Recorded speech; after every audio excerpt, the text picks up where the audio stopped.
আসসালামু আলাইকুম। জি বলেন। আপনি জানেন বাংলাদেশে আদমশুমারি শুরু হয়েছে, তো আপনার পরিবারের সদস্য সংখ্যা কয়জন সেটা আমরা গণনা করতে এসেছি। জি বলেন। জি, আপনার নামটা? দিনমজুর। না, মানে আপনার পেশা না, আপনার নাম।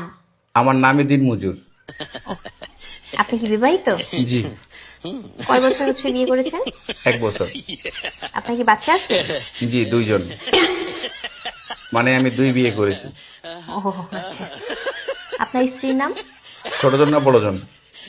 বড়জন? কেয়ামত। কিয়ামত।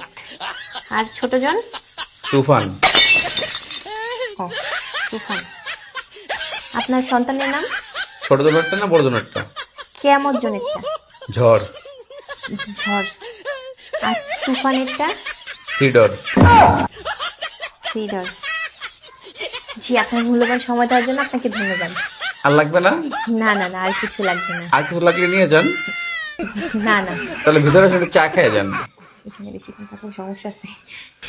না না না, আর কিছুই লাগবে না। আপনাকে অসংখ্য ধন্যবাদ, ভালো থাকবেন।